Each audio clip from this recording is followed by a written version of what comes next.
Hey, everybody. Happy Wednesday. Welcome to the Conservative Ladies of America live stream today. I'm Julie Barrett, and I'm the founder of Conservative Ladies of America. And I'm excited to bring you our first episode of what is going to be a monthly feature with our friends from Texas, from Grayson County Conservatives. We've got Joy and Brian Roberts, and we've got Pastor Zach Poling, all from Grayson County Conservatives, who are also a grassroots conservative sort of political watchdog organization, very similar to the work that we do. We are all a bunch of concerned citizens with very little financial backing.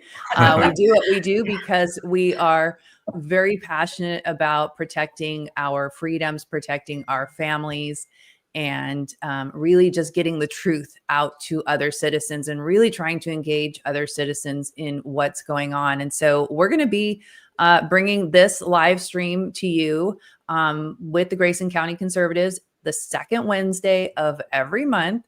And it's going to be kind of an eyes on Texas. We're going to talk about what's going on in Texas, but we might, we'll just, wing it and see what we feel like talking about. And if you guys have any questions, please do put those in the chat. We've got Joy Jersvald, who is on our CLA leadership team, who is in the YouTube chat right now. So you can chat up with her. And she says, good morning, Brian, Joy, and Pastor Jack. Pastor Zach. Pastor Jack.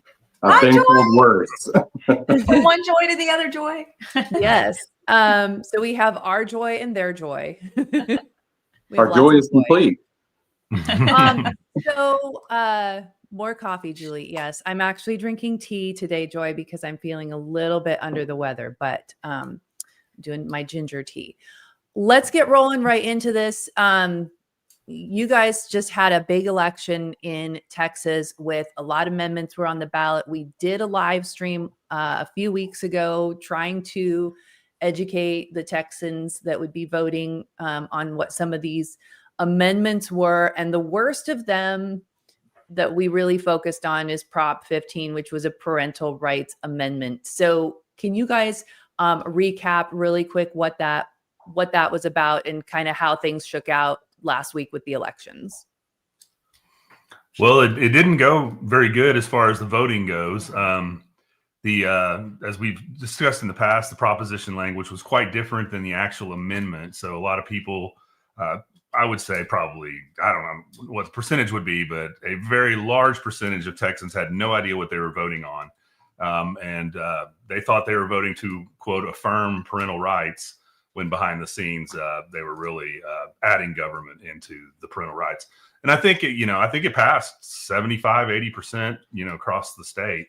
Because I think people were just, ready to vote yes on all these things. And I don't know why a default yes would be anybody's strategy on constitutional amendments. Right. Yeah. And the language on the ballot, I'm going to just scroll down here. And I don't know if you have it there, Julie, but while you're looking for that, I'm going to look for the one you sent me when we did our last live stream. I know I've still got that around here. So on the ballot, it simply said the constitutional amendment affirming that parents are the primary decision makers for their children. Pretty simple. And so you can imagine why that passed. Was it 80%? In Grayson County, it was like 80%. Yeah. I think it was close to that throughout the entire state, unfortunately, because it's very, very different than the wording on the amendment. But even the amendment, I had several people saying, well, what's wrong with this?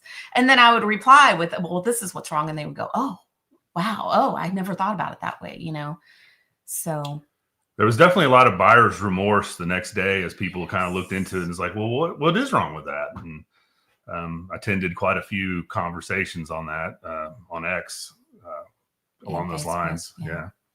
Brian, I don't know if it was you or about that. The conversations on X. I mean, so I just put on the screen for the viewers.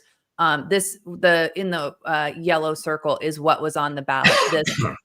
The constitutional amendment affirming that parents are the primary decision makers for their children. That's what the ballot read. Mm-hmm.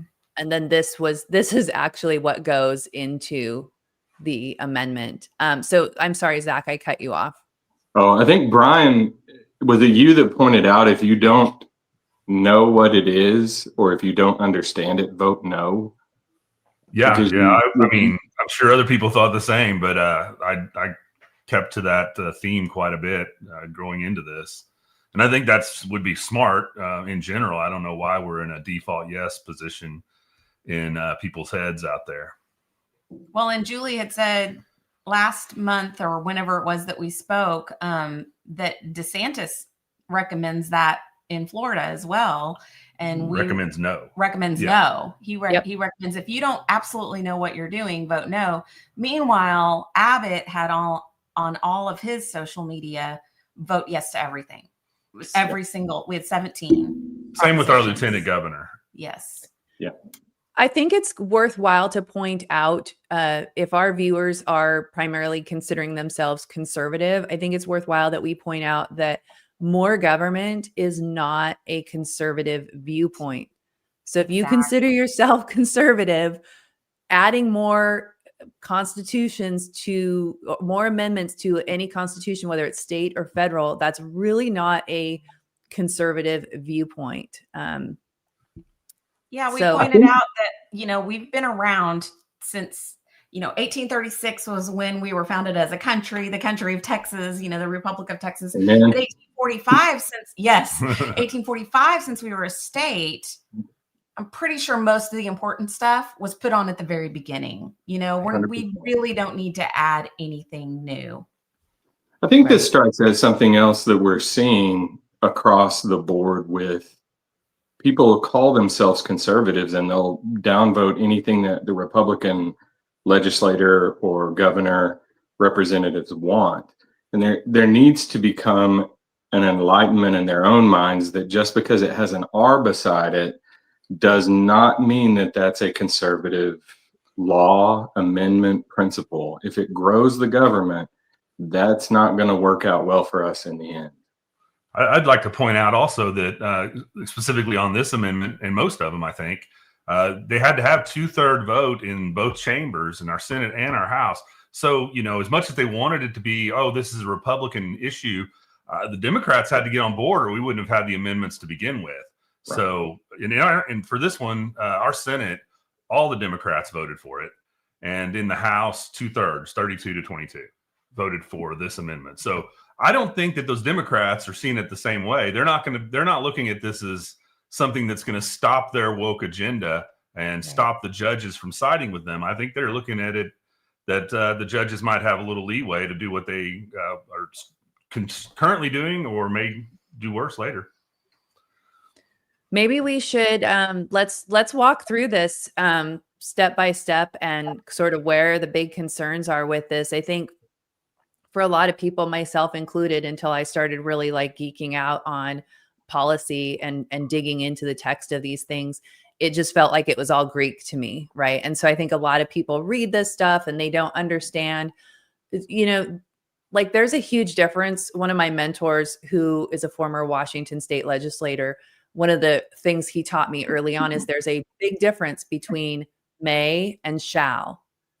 Yes. And, those are things that as just a common citizen, you don't understand. You're reading it and it kind of sounds the same. What could be different? But legally speaking, from a policy perspective, those words are very different. And so let's kind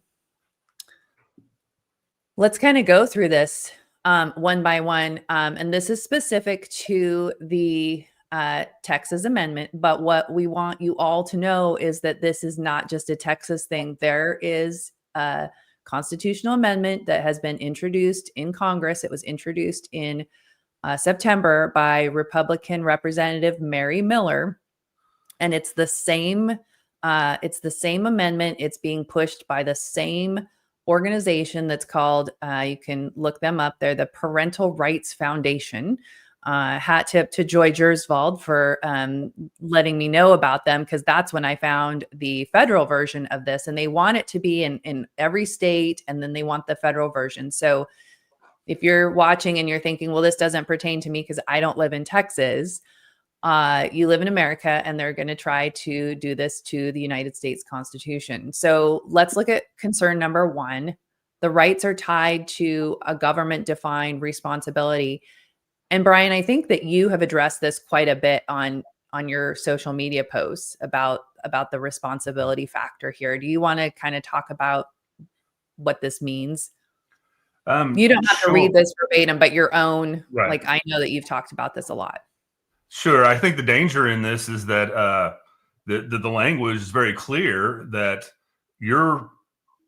as a parent, you have responsibilities, and that you are now, based on this amendment language, those responsibilities are your rights are dependent on the parental responsibilities, and somebody is holding you accountable to those responsibilities based on this language. And obviously that's going to be branches of government. So what really, what you end up with is a right kind of watered down to a privilege now, because if you have responsibilities in order to maintain your right, then it's not inalienable anymore. It is a privilege is the word I've been using. Some people don't like to hear that, but I think it has kind of watered it down to that. Well, and he attributed it to, what if the Second Amendment said, oh, but yes, rights shall not be infringed as long as you store your gun properly, you have it locked away, you don't let the wrong people get a hold of it, you don't let children, if it said all those things attached to it, the corresponding responsibility to make sure your gun was safe, we would have lost our gun rights a long time ago. Right. 100%. Yeah. I think and I'm not going to name names, one of the legislators that interacted with you, Brian, was saying, what you don't understand is this has already been defined in case law, and it's out there. So we're protected. That doesn't do anything. Case law can change and does change. And you've just given a vague outline for something that can be infringed upon according to whatever case law may be out there. That doesn't work. There's also some negative case law that's out there. There's this story of Jeff Younger. I don't know if you're familiar with that story, Julie, but it was everyone in Texas knew. It was a father and mother who were going through a terrible divorce, and the mother wanted to transition the young 7-year-old son. Yep. And the state ended up siding with her. She ended up leaving and going to California. But before that, Texas sided with her, not him. That's bad case law. Well, and even in the example here on the screen, if the state determines that protecting a child requires affirming gender transition, vaccination, mandatory mental health intervention, then if a parent doesn't comply, that could be framed as negligent or abuse. And to your point, Joy, I think that's probably how the ruling came down on that custody thing with the family, where the mom wanted to transition the child. You have, even in these red states, which people really need to understand, the red states are captured as well, just like the blue states, whether at the judicial level or even in the state legislature. You've got a lot of people that call themselves Republicans, but don't pass policy that's conservative or in alignment with what used to be the Republican platform. And so I think, to your point, Joy, about the Democrats who agreed, voted yes on this amendment to get it through the state legislature, I'm sure that they saw this window and how it could work to their benefit when, because their whole goal is to take over, win more seats and win, judicial races and appointments and things like that. And so this works for them. Right. Yeah. Hey, Julie, I would like to point out that the language does not have to be this way. I know some people get confused and they go, oh, well, it's legal and we're just going to have to trust our lawyers to, tell us that this is okay. I did a little bit of research on this. And if you look back in Texas constitutional amendments, in 1972, they did a women's rights amendment.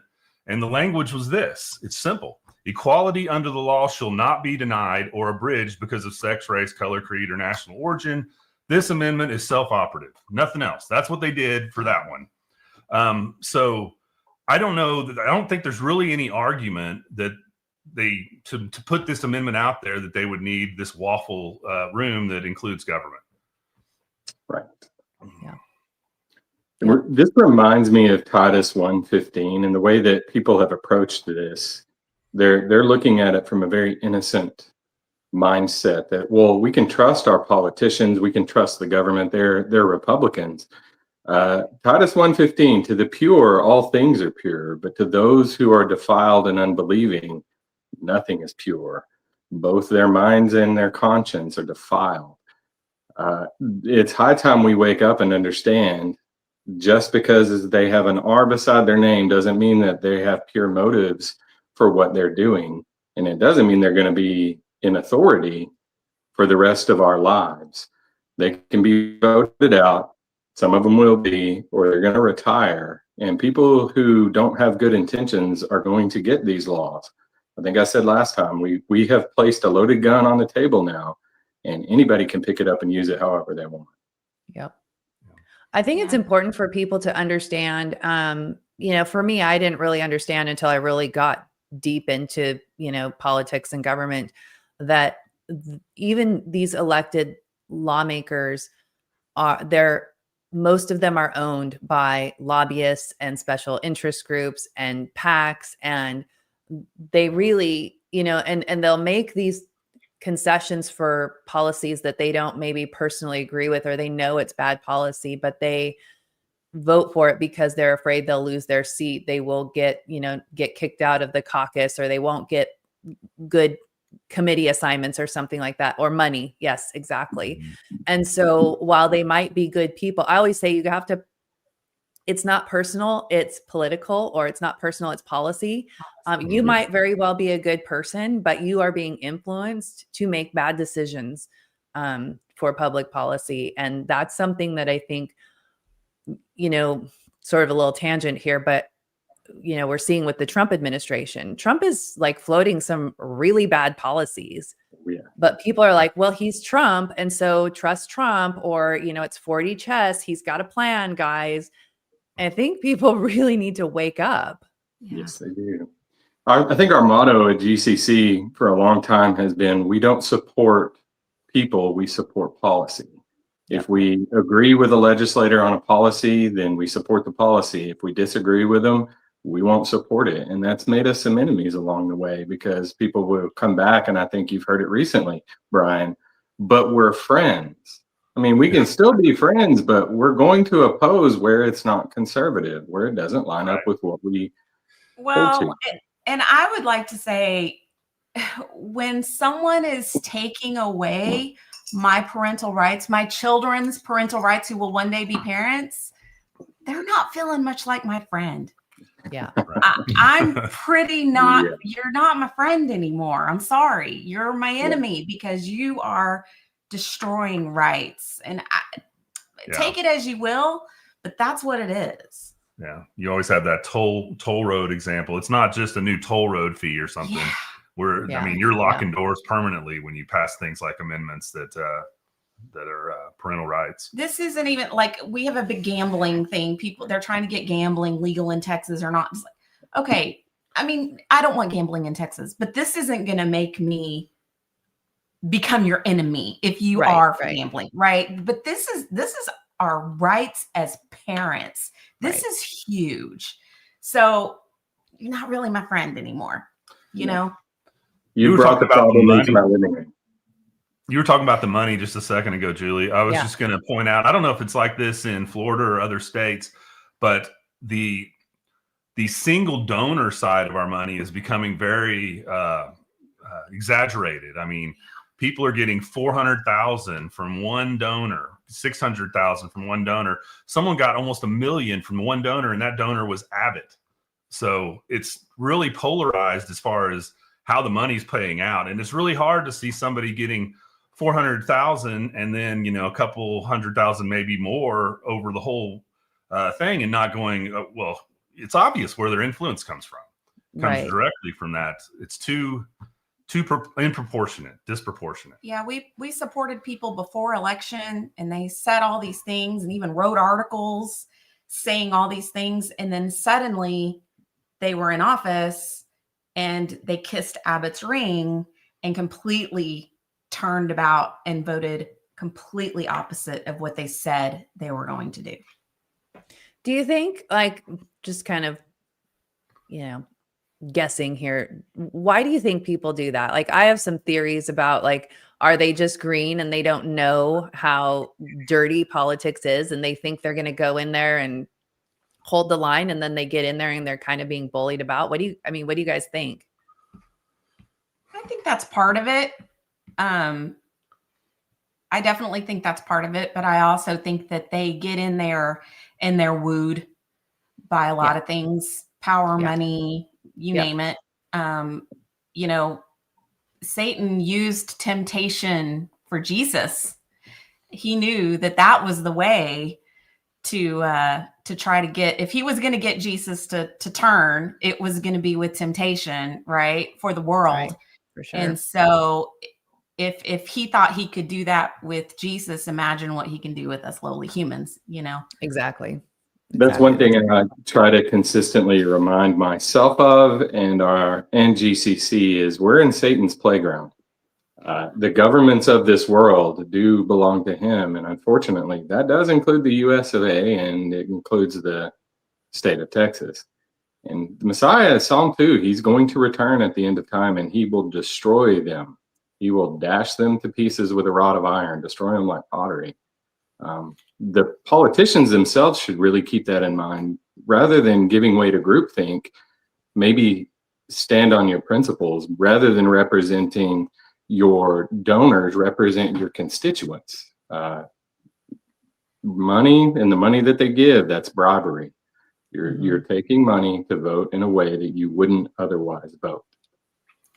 And we all know they have to, they have to be funded to run campaigns and everything. And I don't think that's really, the concern here. The concern is the disproportionate amount. And if they're going to take money, then it needs to be aligned with the people in their community, or it just makes it wrong. I mean, that's the alignment is not there. If you're taking money and it's influencing the way that you vote, then that becomes a bribe. That's an issue of the heart. I don't know what's going on in your heart, but if you're saying one thing and get elected and suddenly do the total opposite of what you've said, then you're leading us to believe that either you've been bribed, you're giving way to groupthink, you've been corrupted by the allure of authority, and you become a different person. Well, and I mean, we're all of us here are Bible believing Christians. And so, it's my theory, like, if God wants me to be a legislator in the state of Florida or wherever he would want that to be, he will make a way. If I follow his calling and his direction, I will not have to compromise because he will make a way. I was talking to Joy about this the other day, and she said, our God is a whole lot bigger than their bag of money. Right. And that is true. Yeah. But these Christian people that call themselves Christians that are policymakers or elected officials, they don't seem to have that confidence in God, which is really disappointing, because what does that say to, your constituents and your people, that you have to compromise in order to, so. Hey, there's got to be some resolve here. And I get it. Life is hard. Life's hard for everybody. But if you don't have conviction and steadfastness in your faith to let your yes be yes and your no be no, and to understand anything more than that comes from the evil one, you're going to fold. If you're getting into politics for you rather than your constituents, you're going to do what your donors tell you to do. Your job is not to be all about you. You're not a ruler. You're a representative. So do what you're saying you're going to do and represent your constituents, not just wherever the money comes from, not just what the governor wants you to do. Yeah, and I said multiple times after the school choice mess that happened, if one of them had just voted no against all the pressure and everything that we were all begging for them, just one, right? We would have thrown a parade for them. Literally, I'm not even exaggerating. We actually would have thrown a parade for this person. We would have hoisted them on our shoulders and celebrated them. So they were all concerned about money and getting elected. I guarantee you, we would have gotten them elected again. Yeah. Yeah. Yep. Yeah. And that's, you know, that's what I think they don't understand. And maybe part of it is because, you know, you guys are super engaged, but I think for the most part, a lot of Americans are completely disengaged. Yeah. They're uneducated on what they're voting for, as we saw with your, you know, election last week. They passed a lot of really bad amendments. So they don't even know what they're voting for. They're just reading whatever's on the ballot, which is very deceptive. And really, they seem to not even care. I mean, they're just so, especially in red states, I think, in states like Texas and Florida, people think, well, we have a Republican majority, so it's fine. It's all good. Yeah. Yeah. And if we didn't, none of this stuff could get passed here. Right. That makes you think, like, how much worse would it, if it's bad, if it's this bad with a Republican majority? And do you guys have a super majority or close? No. No. No. We're close, but no. Okay. Our Democrats also get to weigh in on who becomes Speaker of the House. So that leads to a whole nother issue. Wow. Yeah, I didn't realize this. I just learned this, I guess before last legislative session. Here in Florida, they select the Speaker of the House like 6 years in advance. Oh, wow. Wow. The elections, though, are every 2 years. What's to say that that person that you elected is still going to be in office in 6 years?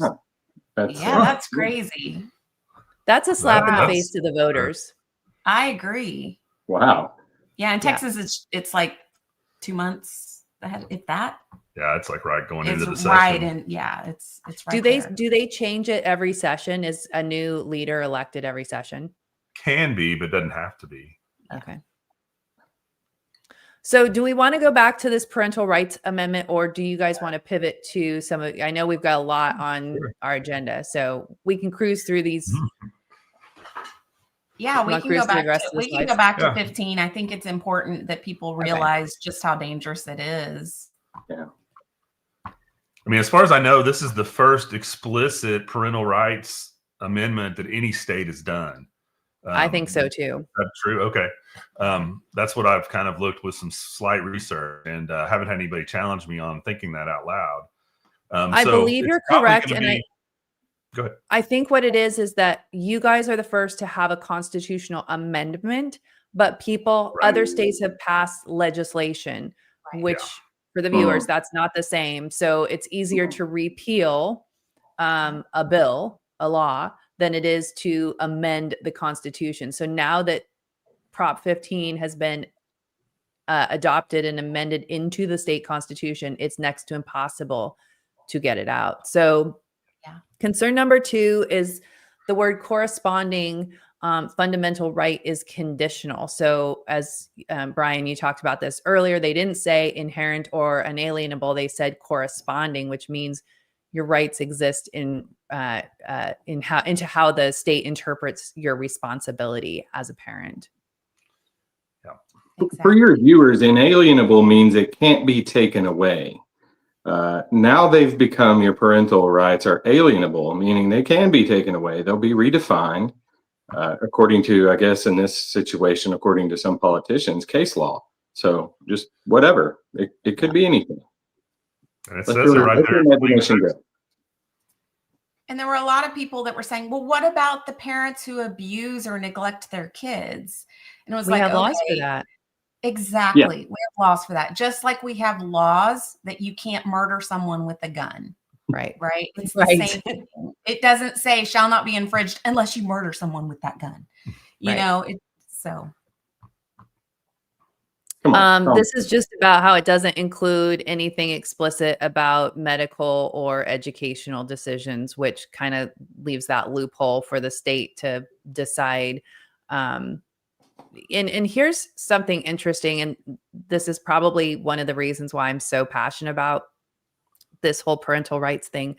In 2013, so I went through 3 years of court stuff with my 3 youngest children. They were sexually abused by their biological father. And so we had to, there were criminal investigations, there was, civil court stuff. And I had a judge tell me that she would throw me in jail if I took my children to a therapist.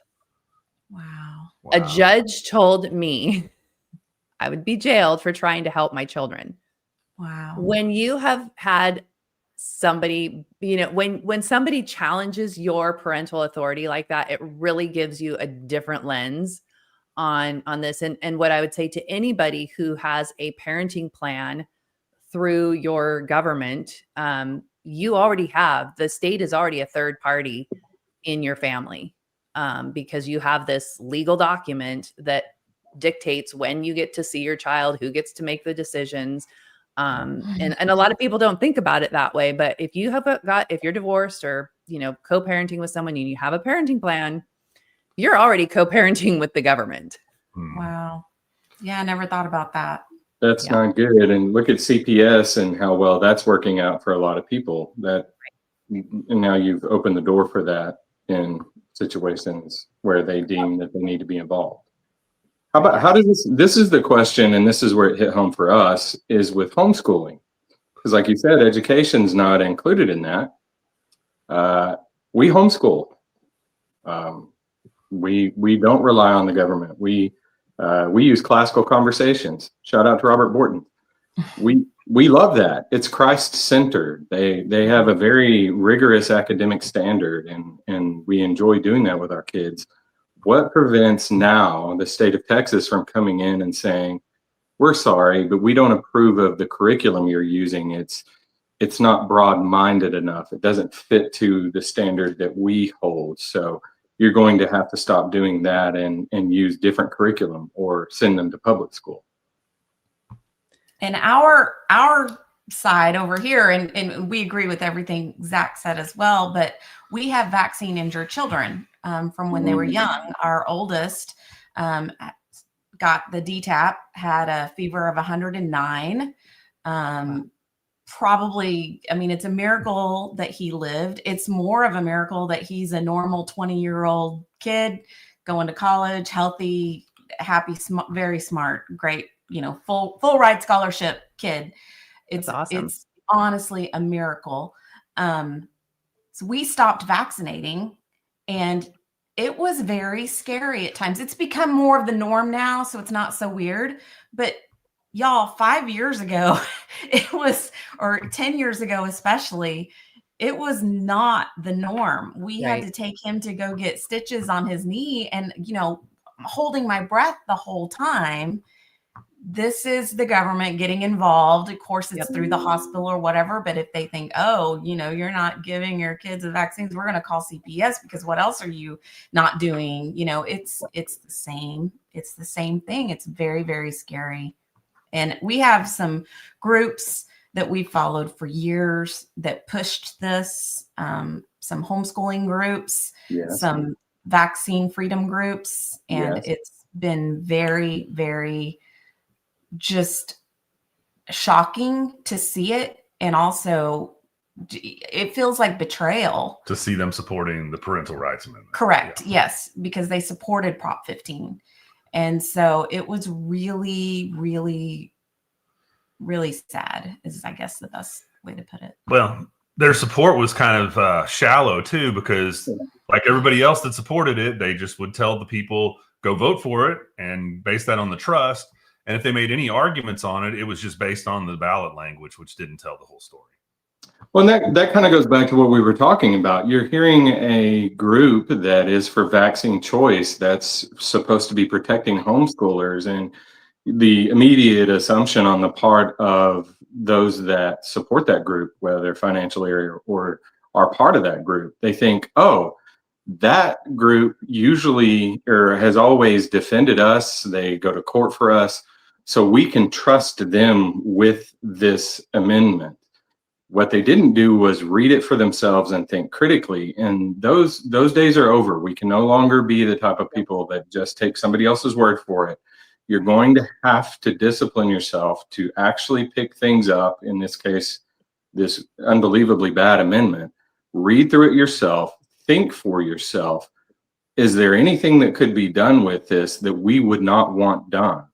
Is there anything that could be done with this, or in the language of it, that expands the role of government? And if the answer is yes, you've got to vote no, no matter who is supporting it. Don't fall into the trap of groupthink because this organization supports it. Who cares what that organization supports? Think for yourself. Is this going to hurt you or help you? Is it going to grow government or shrink it? And then make your decision according to that. That's great advice. And I think, oh, go ahead, Brian.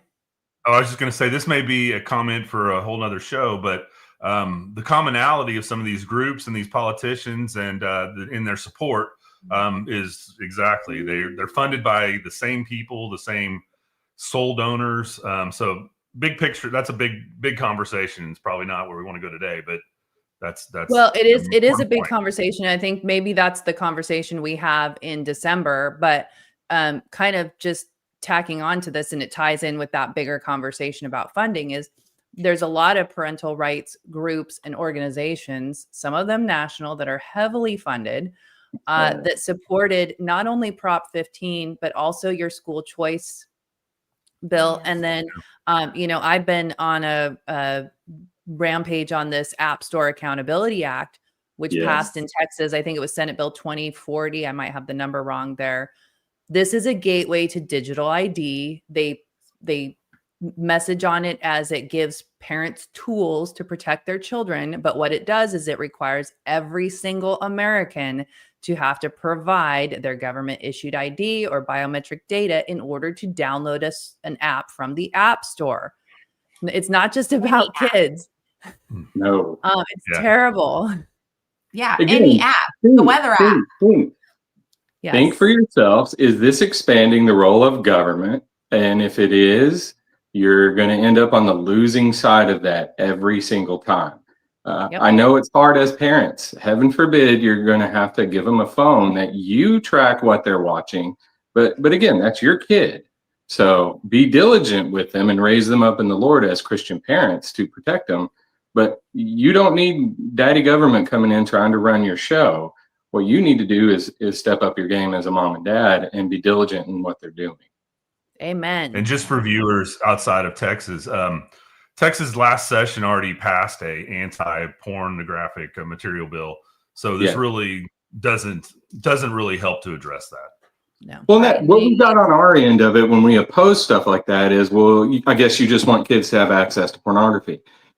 No moron wants to do that unless they're an evil person. What we want is for you not to be giving us a digital ID and tracking every single thing that we're doing. Right. Exactly. But I notice how this lines up so perfectly. Now not only are we going to have a digital ID, but the government suddenly is involved in the parental relationship where they can dictate what is in the best interest of our child.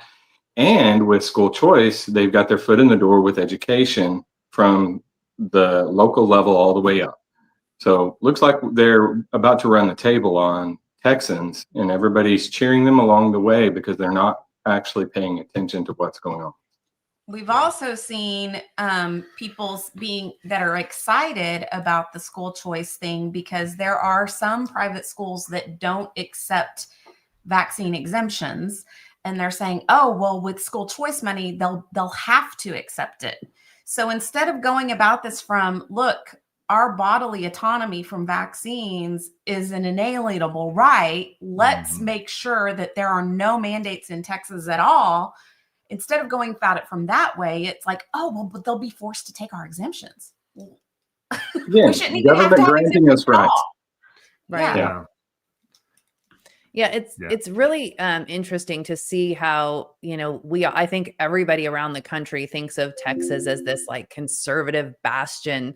And here Texas is just leading the way, taking away parental rights and people, they're being sold it, to be this, great haven for parents, and it's quite the opposite. And it's really, Zach, you said something in our last live stream. I forget what the verse was you quoted, but it was about the deception and how, people are just so, it's just like the ears tickling things. They just want to, hear what they want to hear. And they don't want to do the work to read it for themselves. They don't want to read beyond the headlines and find out what things are really about. And so, we're giving our freedom away, Yeah. because of things that sound good. I think it was Matthew 10:16, be wise as serpents and innocent as doves.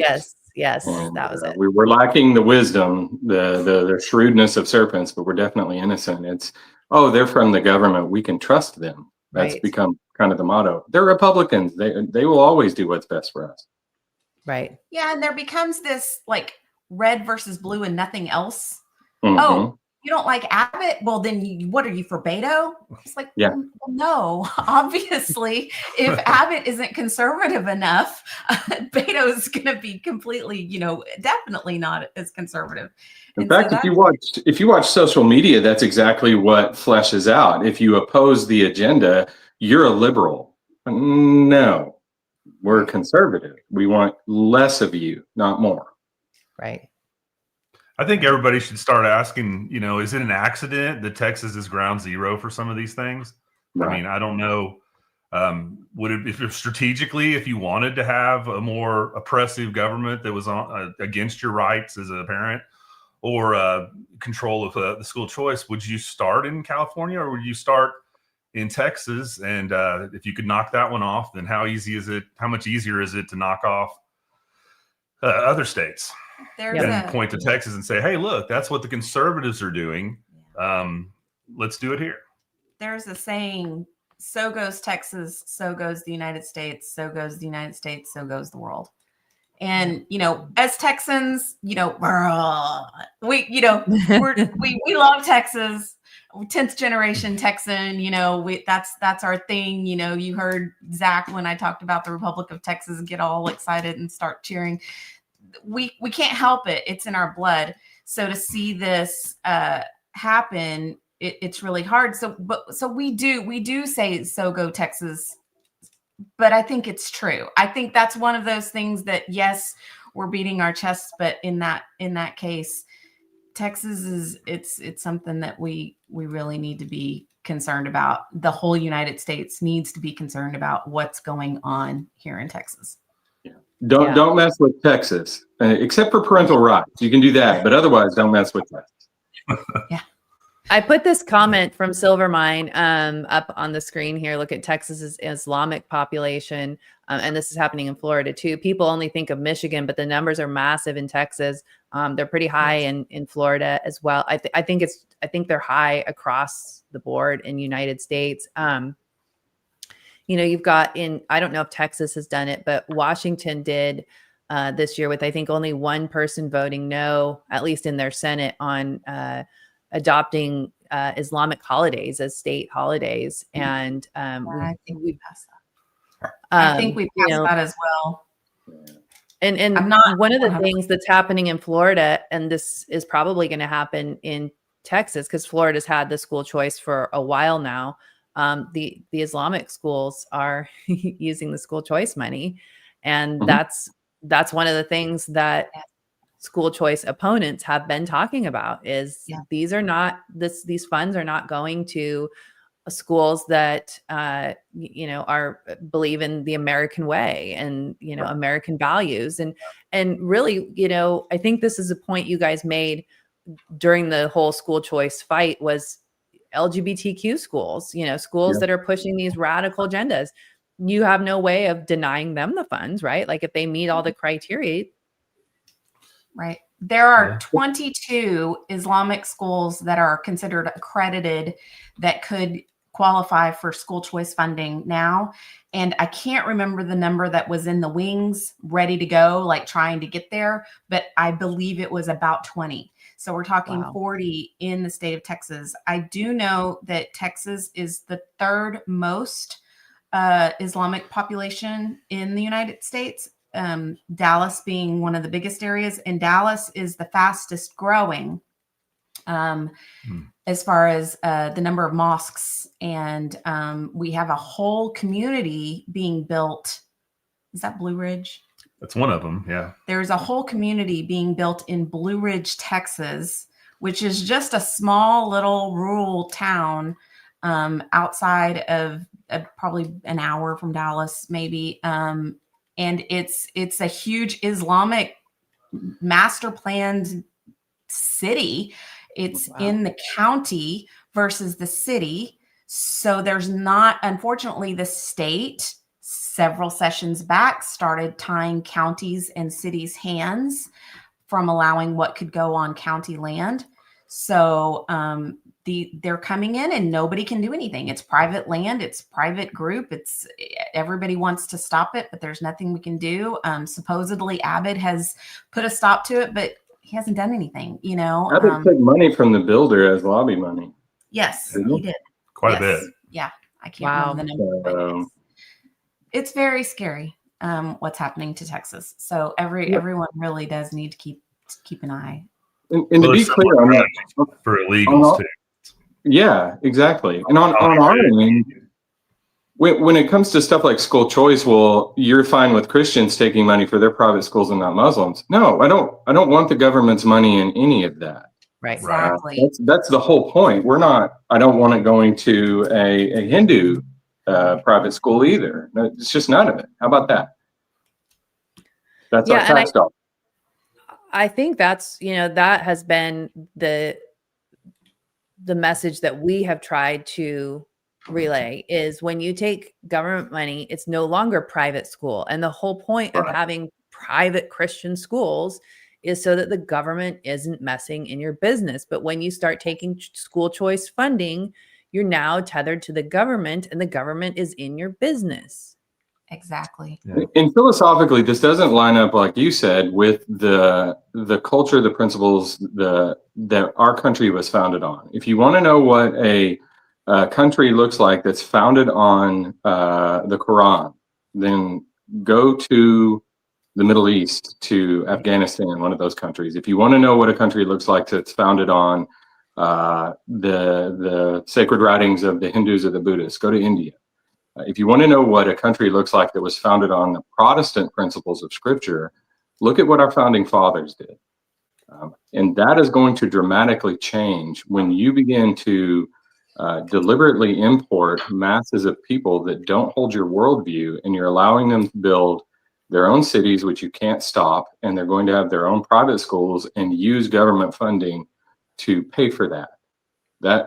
That's where it becomes our problem. Because in a constitutional republic, I am Caesar. I have a role to play in this government. So I need to vote accordingly and to be wise as a serpent when I cast that vote. Yep. And I think it's important to point out that America is going to be saved not by politicians or lobbyists or, special interest groups or all these people that are well funded to advance an agenda. And I'm even talking about social media influencers. They're all paid to advance a specific agenda. And so it's going to be, just the regular citizens who are willing to dig a little bit deeper and educate themselves, educate their circles of influence, and do something different and stop looking at the headlines and stop buying the messaging that sounds good. I think we've alluded to it several times already in this video, but more government is not the answer. And I forget who the quote is to be attributed to, but I'm from the government and I'm here to help. Is that Reagan? Yeah, I think it's Reagan. Yeah. 9 most terrifying words in history or something like that. Right. Yeah. And I honestly, I'm kind of discouraged because I feel like, in 2020, 2021, people were really awake from what was going on with the COVID stuff. Yeah. And it's like, they've just enough time has passed. They've settled back into normalcy and their routines and the things that their way of life that's comfortable. And so they've kind of forgotten, or they just don't want to pay attention to these things. But I think, the government is still as eager as ever, as they were during COVID, to advance more government power over the citizens. Absolutely. And I've mentioned that several times. Can you imagine what Newsom would have done with an amendment like that in California? Or Well, Stop supporting the letter beside the name and start supporting the principles. Yeah. Well, even they took that App Store Accountability Act, a version of it passed in California, which should say something. Right. Yeah. Yeah. Let's finish going through these last couple of slides on the Parental Rights Amendment. We did number 3. No strict scrutiny. This will allow CPS to intervene more easily. Schools could claim discretion over gender identity. Medical providers could bypass parents. The vaccine thing is a really easy one to consider here, where, you know, if you don't vaccinate your child for COVID or whatever the next medical emergency is, are you failing to nurture and protect your child, or have you not lived up to your responsibility to nurture and protect? So I think that's I know, Joy, that's kind of your classic example of this one here. Quick point is the first version of this amendment did have the strict scrutiny protections in it. I mean, we weren't for that either, but they scrapped that one, and then they came out with this nurture and protect language. The omission is not accidental. Right. Exactly. There was a lot of objection to the first one because there was this little word unless. And so people got really, really upset about it. And they changed it like at midnight. Literally, it was like midnight in the House. So it had passed Senate with the other wording, and then it went into the House and they had changed the wording. So people were like, oh, great, it's good, it's better now. But it wasn't better. It was actually worse. It just was more sneaky. Yeah. And that confusion lasted all the way through. I mean, people were still putting up the old language during, just last week during the proposition voting, the ballot voting. Yeah, I can't tell you how many people I had text me say, no, but that wording is changed, right? This is the new wording. And they would give me the prop wording. I'm like, no, that's the prop wording. The amendment wording was changed, but this is the new amendment wording. It was just total confusion. And I'm sure that was on purpose. Yeah. All by design, of course. Yes. These amendments, they're not just willy-nilly put together. The people that write them are very deliberate. So if it's not in there, they didn't want it in there. Could they have crafted this to say shall not be infringed? Of course they could have. That wasn't their goal. So now we have to move into what was their goal. And I'm going to assume it wasn't good. So I'm going to vote no. Right. I'm going to try I was just going to say, the confusion was they did not want to clear it up either. I know one of the reps was asked, and he actually answered. Most of them just ignored it. But he said that, 95%, I'm 95% sure this is the right language. 95%. So that just continues the confusion. This was a state rep. So. Let's see. Can you guys see this? Yes. Yes. This is the Parental Rights Foundation. And so I just wanted to show you guys and the viewers. This is what our Joy Jersvold sent me, I think, late last week. And this is when I found the federal version of it. But you can see, like, this is the organization that is putting out all of this. It's their model policy. They've put out their statement about what's so good about it. And look here, the Texas Homeschool Coalition. Of course, those guys like freedom, right? Yep. And the Family Freedom Project. Well, if these guys like it, then it must be really good. And this is, I just want the people, I want our viewers watching. I know you guys are all, Joy and Brian and Zach, you all are well aware, but for the people watching, it's organizations like this, the Parental Rights Foundation. I'm not saying they're bad people, but they are funded specifically to push these types of policies at a state level, at a federal level. And what they do is they build coalitions of, parental rights groups in this case, or whatever their issue is. And so here they're, tapping into homeschool families and the, conservative leaning organizations and think tanks and stuff like that to push out their messaging. And so then they'll have people from those groups write op-eds about it. Maybe it's a homeschool mom that's with the homeschool coalition. And so she's maybe writing an op-ed based on the talking points that she got from the Parental Rights Foundation. And she didn't actually like read the text of the amendment itself. And so it's just, I'm not saying this to shame anybody, but just to sort of educate our viewers on sort of how this stuff works. And I think there's a lot of innocent people who are really trying to do good things in the space of, parental rights and education and things like that. And they get wrapped up into some of these bigger organizations, and they don't really understand that they're pushing an agenda that's really not conservative. It's really not constitutional either. But so that's just something to be aware of. Definitely. Very important. Let's go. I think we're almost through this, but no protection against third-party interference. That kind of doubles down on what we've been talking about. And then this is what I think is really interesting, is that the language in this parental rights amendment is very similar to the way that the UN treaties talk about parental responsibility and have been talking about it and framing it for decades. And so citizens, you guys got to, be aware and be educated on some of these things. So you're seeing clearly. We're not asking you to spend a lot of time on it, but you do need to see clearly through what is going on here. Our governor is a member of the World Economic Forum, so of course it would line up with what the UN wants. Of course. I feel like it's kind of like they're flipping the burden here. Like with the Bill of the Rights used to be viewed and was a limitation on federal government, federal government, not really on the states at all. I mean, there's lots of evidence that states did things that were different than the Bill of the Rights back in history.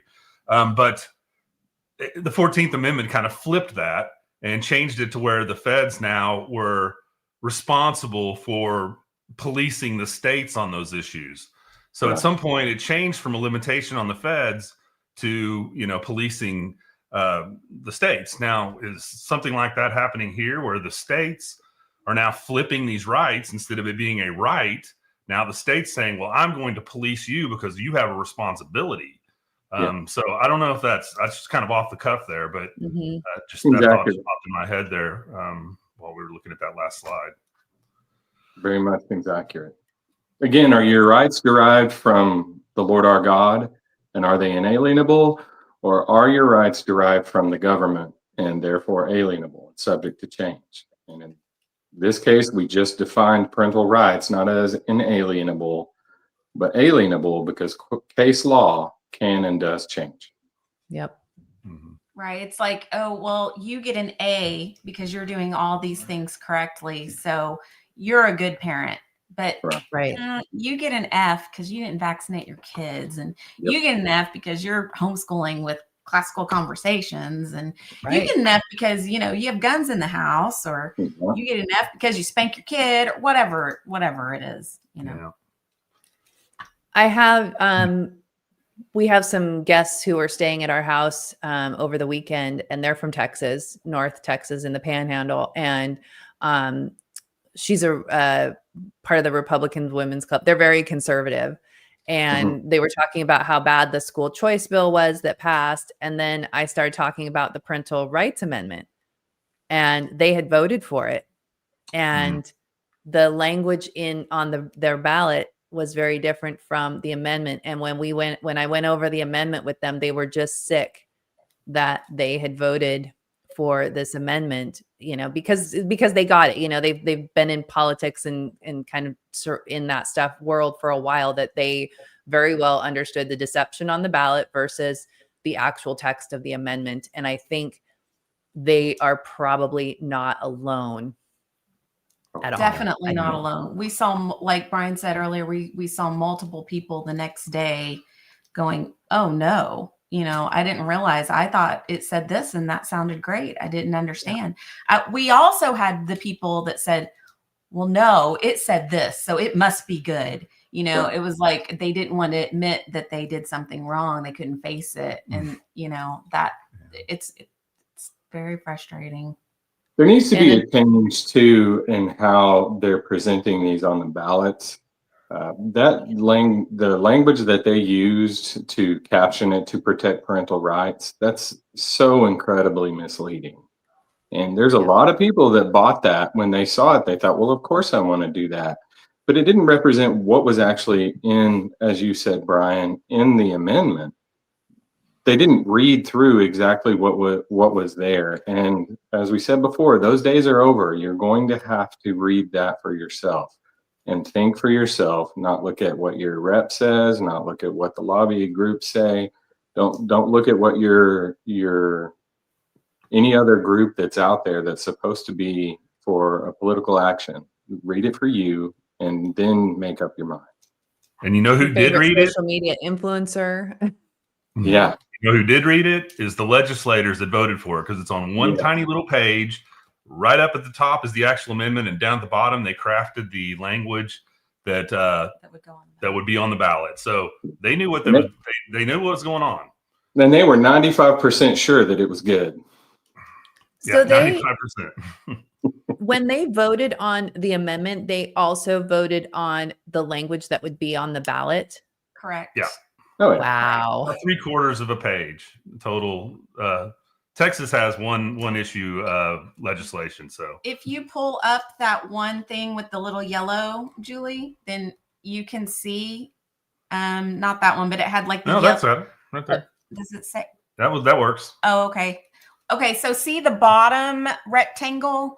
That's where it says right here. The little bitty bottom one with the red.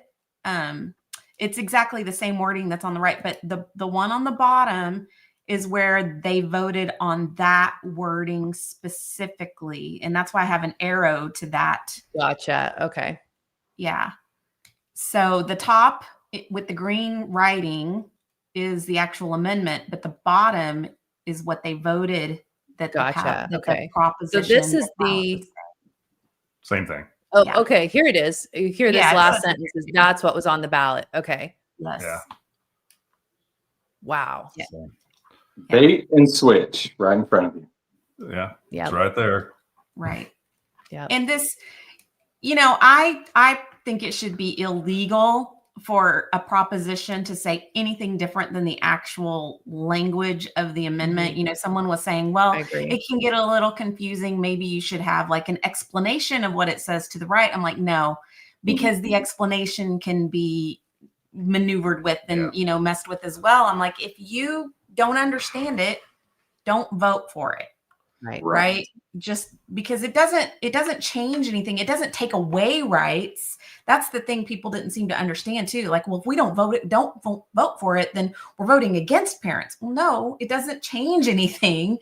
It just doesn't put it in our Constitution. So you already have those rights. They're already in place. Now you've just injected the government into it. Right. Yep.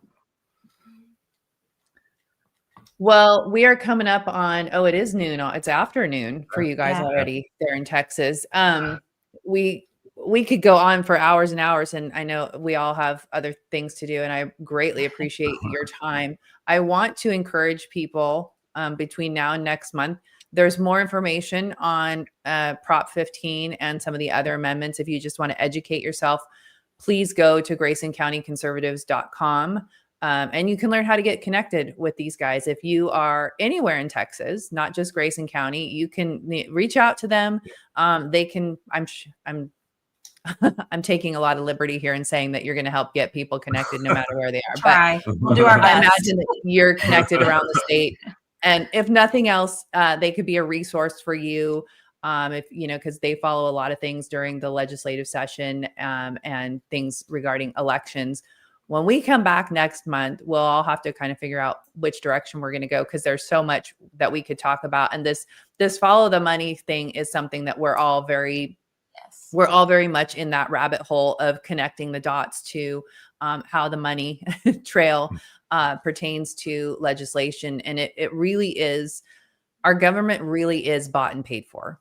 And that is extremely frustrating and discouraging. And so we're just here trying to wake up other people to join our ranks and get in the game and fight to save our country. Because if we don't rally a lot of citizens to this cause, we are going to lose our country, and we're going to lose our freedoms, and we're going to have a lot of big government, which is not what our founders intended for our country. And so I know we're maybe going to talk about Governor Greg Abbott looking at a third term as well. And when does your session start? What's that? It's fourth term. Fourth term. Oh my goodness. I thought it was third term. That's awful. That's it is awful. And I forget what his war chest is. Do you remember how many millions? Oh, I don't know. We'd have to look that up. I can't remember what it was, but it was an ungodly number, literally. Well, and another thing that people may or may not understand is that when you have an incumbent like Abbott, or name whichever, whether it's blue state or red state, you've got an incumbent of the majority party. It is next to impossible to, you're not going to run a conservative against Abbott who's going to win. It's not going to happen. Really and that's frustrating. Yeah. Especially with that amount of money. The number of commercials around here during primaries, people get sick of watching TV. I mean, they really do, because it's constant, it's nonstop. And so the number of commercials that Abbott's going to buy, and the number of mail outs that he's going to send with, inconsistencies, or maybe they aren't lies, but they're, very much not truths. Right. Yeah, it's almost impossible to win. Yeah. But do not be discouraged, because there's a lot of fight left in us, and it's good to have like-minded people to align with and do the fight together. That helps, because you can encourage each other and to keep going, because it does get exhausting, and it does get frustrating, and so we've got to lean on each other. If you guys have topics that you would like for us to cover, whether it's in December or future months, as I mentioned at the beginning, we're going to be doing this the second Wednesday of every month.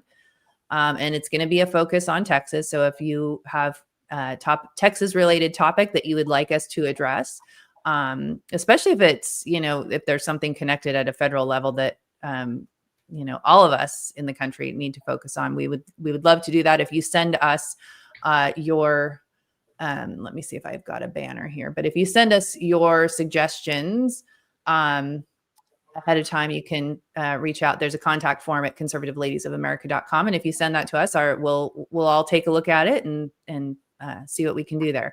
Any parting words, folks? Grayson County Conservatives. Keep the faith. Keep Amen. going strong. We keep getting pushed back, but like Joy said, our God is a lot bigger than their bag of money. So we have to keep strong. And I always go back to Paul. No matter how bad it gets, Paul lived an absolutely horrible life once he became a Christian and started following Jesus. That even if that does happen, we have Christ, and that's all we need. And that is what we have to focus on. Yes, we're sojourning through this world, and our citizenship ultimately is a citizenship in God's kingdom. We just need to make sure that with the votes that we cast, we're representing Him in everything that we do. That is great advice. And one of my favorite verses is, "Take heart, for I have overcome the world." And so when you get frustrated or discouraged, remember that the victory has already been won. So with that, thank you for joining us.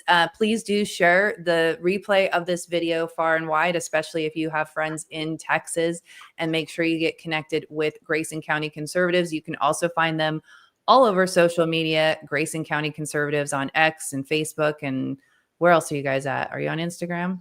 We are not on Instagram. We were for a little while, and then something happened with the account, and we haven't. It's hard to keep yet. up with it. So you can find them at Grayson County Conservatives on Facebook and X. They are very active. They put out a lot of really great information. So be sure to go follow them. And we will see you for another episode on, I don't know what the date is, but it'll be the second Wednesday of December. And I will be here live tomorrow for my weekly Thursday live stream at 3 p.m. Eastern and noon Pacific. So have a great rest of your week, everybody. And we will see you next month. Thank you. Thank you, Julie. Thank you.